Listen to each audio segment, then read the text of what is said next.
we're finally back with our college football week 1 Saturday selections. It's going to be a great season. It's going to be a great week 1. And we're going to get right into it, as always, with our upset pick of the week. Washington State has to travel to Wyoming as a 1-point favorite. The Cougars taking on the Cowboys.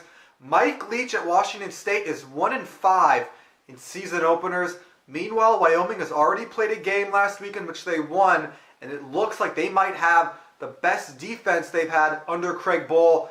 I personally like Wyoming outright at home over Washington State. Wyoming with a big opening win to start the season.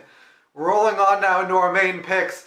It's been a while, but we're back with college football. Texas and Maryland going at it. Texas is a 13.5-point favorite. What I'm going to look for in this game is Maryland has two things kind of interesting to look at in this game. One, with all the chaos and turmoil kind of surrounding the program and their head coach, this is a chance for them to just go out there and pull all that out of their mind and play football. I think that will help Maryland in this game. And I also like Matt Canada. He was really creative drawing up plays in the running game when he was at Pittsburgh and at NC State. Kind of had a bad down, whatever, a meh year at LSU last year, but I think he's back in his element at Maryland. Just go out there and execute. I think he creates some good running plays. I think that will help Maryland keep this game close. I like Texas to win another high-scoring battle between these two teams. Texas 34, Maryland 31. Continuing on with another noon Eastern kickoff, Ole Miss heading on to play Texas Tech in Houston. The Red Raiders, a 2.5-point favorite. And the thing I'm going to look at in this game, everybody all offseason long has been hammering home. Texas Tech, the quality of this team, the strength of this year's team is going to be that defense. They ranked 122nd last season against the pass on defense, and that's just not good. If that's your strength, that's a red flag for me. Another thing is, Ole Miss last year, they ranked 11th passing the football, and they get back their quarterback, two NFL receivers who might both be first-round picks, in DK Metcalf and A.J. Brown, an NFL first-round pick left tackle in Greg Little, along with three other starters on that line. I think Texas Tech has a tough time slowing down Ole Miss's passing attack. Ole Miss might have a tough time slowing down Texas Tech too, but I trust the Rebels just a little bit more with all that NFL talent on offense. Ole Miss wins a high-scoring shootout in Houston, 41-38. We continue on. North Carolina travels to Berkeley and Memorial Stadium to take on Cal. The Golden Bears, a 7.5-point home favorite for this 4 o'clock Eastern kickoff on Fox. North Carolina is a trendy bounce-back team this season. They had a bad year in terms of injuries last year, but the thing about that is they still have 13 players suspended due to a shoe-selling scandal for this opening game, which is a red flag for me. Another red flag, Cal returns their quarterback, their running back, 2 starting receivers, and all 5 offensive linemen. And Justin Wilcox really did a nice job kind of setting the stage to turn this team around last season. I think the turnaround for Cal continues in this game. I think they get to a bowl this season, and this is the first step for them to get there. I like Cal at home, 30-20 over the North Carolina Tar Heels.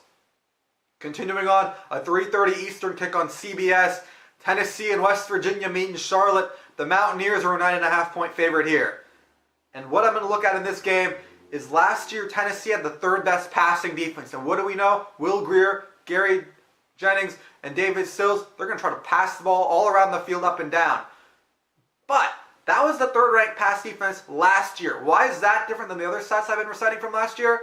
Well, Tennessee lost 91% of its snaps at cornerback. These are 2 fresh cornerbacks with limited experience. They really played the same guys last year, and they're all gone now. I think that's going to help West Virginia. For West Virginia to cover in this game, they're going to have to score enough so Tennessee can't keep up, because I don't trust West Virginia's defense to get very many stops. But I think with Tennessee's freshness, the lack of experience, if you will, at corner, that helps West Virginia get enough separation. I like the Mountaineers 37-18 over the Tennessee Vols.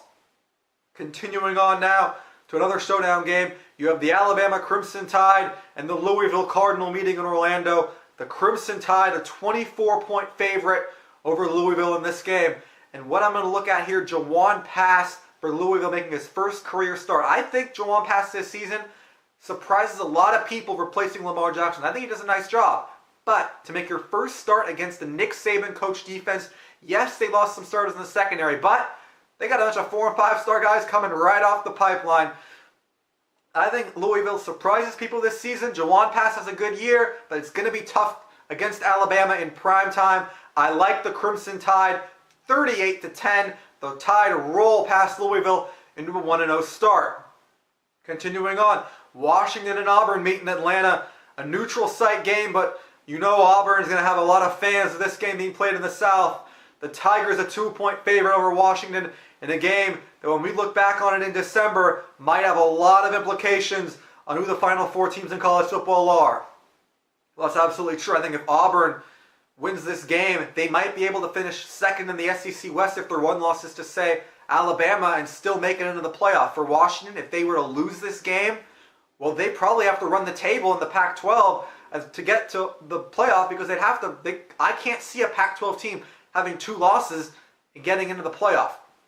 The key for this particular game, though, focusing on what's going to happen on Saturday, Washington's going to have to find a way to do 2 things they couldn't do last year after star left tackle Trey Adams got hurt. 1, protect Jake Browning. 2, find big plays from an explosive wide receiver. I think there's a chance they could do both because with Trey Adams back, the offensive line should be better. Remember, Trey Adams widely projected to be a top 10 pick before the injury.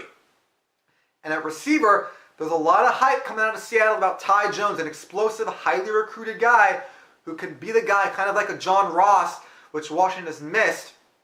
Jake Browning, who doesn't throw a great deep ball, you got to throw it underneath to Ty Jones and let him make the plays after the catch. Those are 2 things in Washington's favor. But I really, really like this Auburn defense.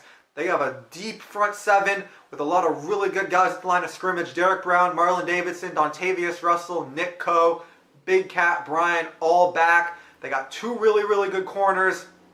Jarrett Stidham back on offense at quarterback. I have a tough time seeing Washington just pulling it off. It's in Atlanta. Auburn with the home neutral site feeling crowd. Auburn beats Washington in this game. It's going to be a defensive struggle because Washington's secondary is elite. Don't get me wrong, but Auburn finds a way to win this 24-20, a big win for the Tigers in the opener. And now the game of Saturday, a magnificent showdown between 2 rivals. The Michigan Wolverines head as a 1-point favorite in the South Bend to take on the Irish of Notre Dame. Notre Dame returns a lot of starters on that defense, a team many people think could be a surprise team this fall. But I have my concerns about Notre Dame, and they'll start showing themselves tonight. 1, yes, I'll admit, Notre Dame returns a lot on that defense, and they're going to be good. But in this particular game even, Michigan has the better returning defense. The Wolverines return a lot of talent. Rashawn Gary, Devin Bush, 2 really good corners. Chase Winovich is back to rush the passer. And the Wolverines ranked 3rd last year nationally in total defense. That's better than Notre Dame was. Notre Dame, I don't think, was even in the top 20 last year.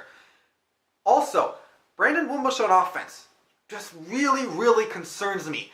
Last year, he couldn't complete 50% of his passes, and that was with Josh Adams at running back, with St. Brown at receiver, with 2 NFL top 10 picks on the left side of his offensive line. Without those 4 very talented players on this offense, what's Brandon Wimbush going to do? Is he somehow going to get better losing all that talent around him? I have a hard time seeing that happening. Yes, I know this game is in South Bend, but if it is a defensive struggle, I just feel like Shea Patterson makes a play or 2 late to break it open. Michigan wins this game 24-10 over their rivals from South Bend. We predict a big win for the Wolverines to start this college football season.